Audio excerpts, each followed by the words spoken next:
60 menit menuju waktu nol seperti malam biasanya. Di ruang kontrol reaktor 4 pembangkit listrik nuklir Chernobyl, mesin berdengung dan lampu berkedip saat dial, serta pengukur memantau tekanan dan suhu reaktor. Leonid Toptunov, 25 tahun, adalah insinyur kontrol senior malam ini. Baru 2 bulan menjabat, kini ia mengawasi uji keselamatan yang sempat ditunda. Tujuannya untuk menguji apakah turbin reaktor bisa menjaga pompa air berjalan saat terjadi kegagalan. Dia perlahan menurunkan daya reaktor. Mata Toptunov terpaku pada output reaktor. Di sampingnya berdiri Alexander Akimov, Mandor Shiv, dan Anatoly Dyatlov, wakil kepala insinyur. Para pria itu menjalankan prosedur normal secara rutin dan aman. Mereka adalah kelompok ahli yang memasok listrik untuk negara. Namun perasaan itu tak bertahan hingga 55 menit menuju waktu nol. Suasana ruangan pun berubah. Daya turun sangat cepat, reaktor tidak sesuai buku. Di dalam inti, gas xenon menumpuk, dan gas ini bertindak seperti spons, menyerap partikel-partikel kecil yang menjaga api nuklir tetap menyala. Xenon berlebih membuat reaktor tersendat dan daya turun. Akimov menyarankan Dyatlov berhenti dan menunggu gas hilang, tapi Dyatlov mengabaikannya. Dia membentak Toptunov dan memerintahkannya bersiap uji coba di bawah pengawasan atasan. Toptunov pun menyerah. Keputusan ini mengubah sejarah. 52 menit menjelang waktu nol, alarm keras memenuhi ruang kontrol. Daya turun di bawah batas aman. Toptunov cepat mengoperasikan saklar. Hanya ada satu cara untuk mengembalikan reaktor ke tingkat yang stabil. Mereka harus menarik keluar batang kendali. Itu satu-satunya cara untuk memaksa reaksi naik kembali, tapi juga sangat berbahaya. 50 menit menuju waktu nol, Toptunov mencabut batang kendali. Layar menunjukkan daya perlahan mulai naik kembali, tapi masih jauh di bawah yang diminta oleh rencana uji, kata Dyatlov. Itu sudah cukup. 1 mil jauhnya, di kota Pripyat, 49.360 orang sedang tidur lelap. Mereka tidak tahu tentang kehancuran yang akan datang kepada mereka. 45 menit menuju waktu nol. Ketika Toptunov mengalihkan reaktor ke kendali otomatis, daya turun drastis hingga berhenti. Layar digital berkedip, angka-angka turun. Reaktor hampir mati total karena pusatnya tersumbat xenon. Biasanya reaktor dimatikan 24 jam agar xenon meluruh. Namun, malam ini Dyatlov tak sabar menunggu. Jika uji coba berhasil, ia bisa dipromosikan jadi kepala insinyur dan mendapat kenaikan gaji. Dia tidak tahu panas di dasar reaktor menumpuk lebih cepat dari deteksi sensor. 30 menit ke waktu nol, dalam bejana reaktor, di bawah tutup baja, 1000 ton batang bahan bakar uranium kini terbuka. Air naik turun liar, batang-batang makin panas hingga bersinar merah. Saat air pendingin sulit mengikuti, lantai beton mulai bergetar. Di ruang kontrol, Dyatlov puas karena daya berhasil dinaikkan, namun ia tak sadar reaktor 4 kini seperti bom yang siap meledak. 22 menit menuju waktu nol, pukul 1.01 pagi, Akimov dan Toptunov tanpa sadar menguras kendali terakhir demi menjaga daya tetap naik. Peraturan mewajibkan minimal sejumlah batang kendali di inti sebagai rem reaktor. Namun komputer sudah memperingatkan. Kini hanya tersisa 18 batang sangat dekat bencana. Satu kesalahan bisa menggagalkan segalanya. Beberapa menit kemudian, Akimov memerintahkan menyalakan 2 pompa sirkulasi utama tambahan. Lebih banyak air memang menambah pendinginan, namun hasilnya buruk. Gelombang air dingin ke inti menurunkan tekanan uap drastis. Dyatlov memerintahkan pekerja melewati sinyal pemadaman otomatis yang berbunyi keras. Tingkat air rendah membuat keselamatan pabrik terancam. 20 menit menuju waktu nol. Reaktor sangat membutuhkan air, terlalu sedikit, inti akan terlalu panas dan berubah bentuk. Terlalu banyak, air bisa mengalir deras ke turbin dan menghancurkan bilah-bilahnya. Ini adalah tindakan penyeimbangan yang sangat rumit. Di ruang kontrol, alam air rendah berbunyi keras. Insinyur senior Boris Storliarchuk tetap fokus pada angka-angka. Pabrik ini harus capai target produksi tahunan, itu tugas utamanya. 15 menit lagi menuju waktu nol. Di dalam inti reaktor, reaksi berantai yang mengerikan mulai terjadi dengan sebagian besar batang kendali telah ditarik keluar. Bagian bawah reaktor menjadi sangat panas, mencapai 1300 derajat Fahrenheit. Gelembung uap muncul di air pendingin. Di kebanyakan reaktor, gelembung memperlambat reaksi, tapi di Chernobyl justru mempercepat. Ini cacat desain mematikan yang tidak diketahui para insinyur. Lahir dari kebijakan penghematan biaya 1960-an energi terkumpul di dasar reaktor. Para pria di ruang kontrol tak menyadari mereka tinggal 5 menit lagi dari titik tanpa jalan kembali mendekati waktu nol. Ruang kontrol dipenuhi dengan aktivitas saat mereka bersiap untuk memulai uji coba. Alexander Akimov dan Leonid Toptunov bekerja sama, mengatur saklar dan kenop, secara diam-diam mempersiapkan mimpi buruk. Mereka telah melewati sistem pendingin inti darurat dan menonaktifkan kunci perlindungan daya rendah. Ini satu-satunya cara untuk mendapatkan data yang diminta Moskwa. Para pria mengira mereka mengendalikan situasi, tapi mereka salah. Di ruang turbin, Sasha Yevchenko memeriksa mesin sambil bergerak lebih dalam menuju bencana. Tinggi di atasnya, Valery Pervoschenko, mandor yang sedang bertugas, mulai menaiki tangga menuju ruang reaktor. Dia sama sekali tidak tahu apa yang akan dihadapinya. 1 menit sebelum waktu nol, uji coba dimulai, katup uap turbin nomor 8 ditutup. Mesin raksasa melambat. Di ruang kontrol, para pria menatap penunjuk. Ini kesempatan langka yang mereka tunggu. Mereka mengandalkan momentum turbin agar pompa pendingin tetap berjalan sampai generator diesel aktif. Ketika pompa melambat, aliran air di reaktor menurun dan air tersisa mendidih hebat. Gelembung uap muncul di dasar inti reaktor. Setiap gelembung adalah kantong bencana. Reaktor kini terjebak dalam lingkaran umpan balik mematikan. Lebih banyak uap berarti lebih banyak reaktivitas, lebih banyak reaktivitas berarti lebih banyak panas, lebih banyak panas berarti semakin banyak uap. Di ruang kontrol, instrumen mulai berkedip dengan informasi baru. Para operator tidak ingin melihat angka-angka di layar. Angka-angka itu mulai naik semakin cepat, lalu melonjak naik 20 detik menuju waktu nol. Akimov melihat lonjakan itu, daya naik terlalu cepat, melewati batas keamanan. Dia tidak panik, pelatihannya langsung bereaksi. Tombol Abschalt Zentral 5 ditekan, sistem perlindungan darurat reaktor diaktifkan. Ini adalah pemadaman darurat, perintah Scram. Uji coba seharusnya berakhir dan reaktor dimatikan, tapi malam ini terjadi hal sebaliknya. Ketika batang mulai turun, ujung grafit menyentuh inti reaktor lebih dulu dan malah mempercepat reaksi selama sesaat. Tombol Abschalt Zentral 5 malah memicu ledakan. Daya reaktor melebihi batas yang dapat ditangani gedung ruang reaktor. Valery Pervoschenko menatap tutup baja besar penahan reaktor. Ia melihat penutup bahan bakar bergerak dan suara gemuruh muncul. Tanpa menunggu, Valery langsung berlari di saat genting itu. Ledakan besar mengguncang ruang kontrol, membuat para pria terlempar. Debu jatuh dari langit-langit saat gedung mengerang sebelum siapapun sempat bergerak. Ledakan kedua di pabrik setara 10 ton trinitrotoluena dan sangat dahsyat. Ledakan mencabik atap bangunan, melontarkannya hampir 100 kaki ke udara sebelum jatuh ke mulut inti reaktor terbuka. Ruang kontrol mendadak dipenuhi debu putih dan suara desisan uap. Panel langit-langit runtuh, puing berat jatuh ke pria-pria, mulut mereka terasa logam saat radiasi menyebar. 6 ton bahan bakar nuklir baru saja terlontar ke langit malam 1 menit setelah waktu nol. Sinar senter menembus debu tebal di ruang kontrol.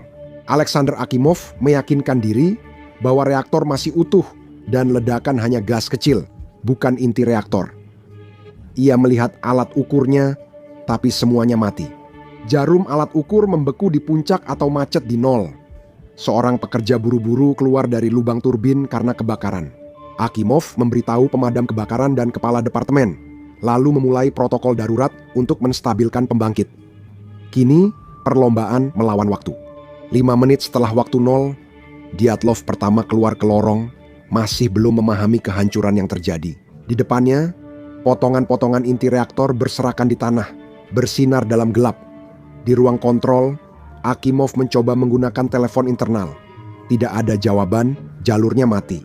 Dia mengirim orang langsung ke pabrik. Sasha Yevchenko, tubuh berjelaga, menemui Dyatlov dan gugup melapor atap hilang. Dyatlov mengabaikan dan membentaknya. Akimov mengirim insinyur junior ke kontrol batang manual untuk mencapai pompa pendingin, meski menolak kenyataan reaktornya sudah hancur. Para pria itu masuk ke labirin koridor gelap. Udaranya penuh uap panas dan debu radioaktif seperti sup logam. Mereka menyeberangi air setinggi lutut dan memanjat balok baja. Sampai di ruang reaktor, mereka sadar atapnya sudah hilang. Langit, malam cerah penuh bintang, sementara dari reaktor yang hancur terpancar pilar cahaya biru, keunguan berkilauan. Pemadam kebakaran pertama tiba di pabrik tanpa pakaian pelindung radiasi, hanya jaket kanvas, sarung tangan, dan helm. Di depan mereka ada kerikil hitam di tanah. Mereka menendangnya ke samping tanpa ragu, mengira itu hanya kebakaran atap biasa. Tanpa sadar, mereka sebenarnya sudah sekarat. 10 menit setelah waktu nol. Di ruang kontrol, Akimov tetap memerintahkan air dipompa ke reaktor yang sudah hancur. Dia dan Toptunov tetap di pos, menghirup debu radioaktif tanpa sadar kulit, mereka mulai melepuh dan menghitam. Tanda-tanda penyakit radiasi pun muncul. Operator mulai muntah terus-menerus, kepala berdenyut, dan tekanan di tengkorak makin kuat. Dyatlov tetap menyangkal kenyataan dan berjalan di pabrik, melewati potongan inti reaktor yang terlempar dari gedung. Akimov menyalakan pompa air umpan, mencoba memasukkan air ke sistem yang mati. Seseorang sadar ada masalah hidrogen, lalu mulai membuang gas dan membersihkan agar bencana kedua tidak terjadi. 1 mil dari Pripyat, penduduk terbangun oleh sirene di balkon. Mereka melihat warna pelangi menari di atas reaktor 4. Biru, hijau, dan ungu. Terpukau oleh keindahan aneh itu, mereka tak sadar debu mematikan yang tak terlihat mulai turun ke jalan. 20 menit setelah waktu nol, Akimov menelepon atasannya di ruang kontrol dan melaporkan reaktor sudah aman. Kebohongan itu membuat 50.000 orang terjebak di zona bahaya lebih dari sehari. Para insinyur di ruangan itu memang sudah celaka. Akimov dan Toptunov terus berusaha memompa air ke inti reaktor meski tidak tahu pipa-pipanya sudah bocor. Air itu tidak pernah mencapai reaktor. Air membanjiri lantai bawah pembangkit dan membuat semuanya radioaktif. Anatoly Dyatlov masuk ke ruang turbin dan melihat kerusakan itu langsung. Potongan grafit berserakan di lantai seperti kerikil hitam, tiap blok memancarkan radiasi mematikan. Dia kembali ke ruang kontrol dan mencatat di buku log bahwa reaktor masih utuh. Akimov menyadari kebenaran. Ia menatap asap dari lubang besar di gedung, lalu berbalik ke Toptunov dengan ekspresi ketakutan. Dia berkata mereka sudah melakukan segalanya dengan benar. Dia melihat tangannya dan tahu mereka tak akan pulang. 60 menit setelah waktu nol, api dan lampu darurat menunjukkan besarnya kekacauan. Gedung reaktor hanyalah cangkang kosong yang bengkok dan dipenuhi asap. Pria di ruang kontrol sangat sakit hingga hampir tak bisa berdiri. Mereka dibawa keluar dokter tanpa perlengkapan pelindung yang memadai. Sasha Yevchenko yang masih berada di lokasi membantu membawa rekan kerjanya yang kakinya sudah tidak kuat lagi. Udara terasa seperti darah, kini berasa logam dan kental. Di bawah mereka, sisa reaktor mendidih, kolam bahan bakar meleleh menggerogoti beton. Jam kedua, 2 mil dari sana, Direktur pabrik Viktor Bryukhanov terkejut saat tiba di pabrik dan tidak percaya dengan yang dilihatnya. Di ruang bawah tanah, Bryukhanov membaca laporan aneh dengan angka mustahil. Ia mendengar penjelasan terburu-buru Dyatlov yang tetap menyangkal kehancuran inti reaktor, menganggapnya tak mungkin. Bryukhanov memerintahkan pekerja memeriksa radiasi, namun alat mereka tidak cukup kuat mengukur tingkat setinggi itu. Saat jarum alat mencapai puncak, ia kira mesin rusak. Wakil kepala insinyur Nikolai Fomen bergabung dengan Bryukhanov di bunker. Mereka menambah air untuk memadamkan api tersembunyi sambil memeriksa skema.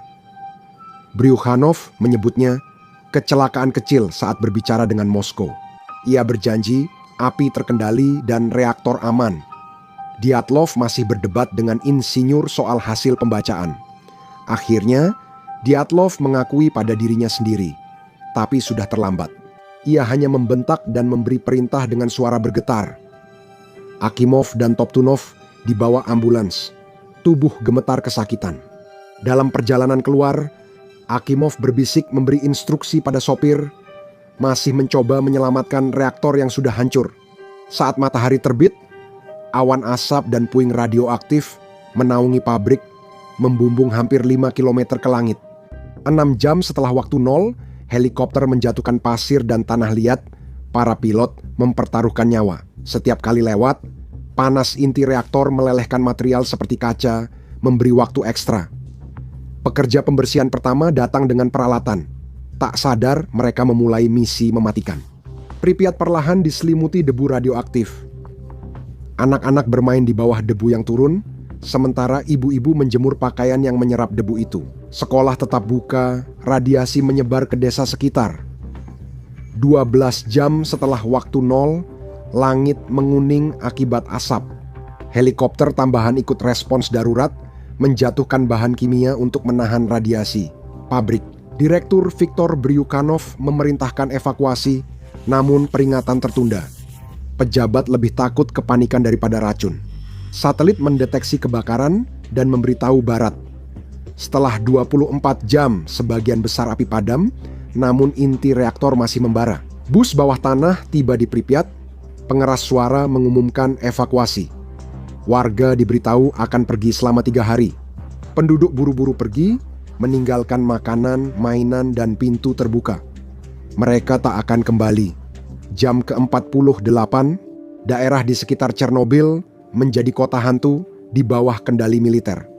Robot-robot dikirim masuk dan mereka gagal dalam hitungan menit, rusak karena radiasi. Pria-pria berpakaian pelindung, timbal tebal menggantikan mereka dan bekerja hanya beberapa menit sebelum pergi. Tim menggali terowongan dan menuangkan beton di bawah reaktor yang hancur untuk mencegah inti meleleh mencapai air tanah.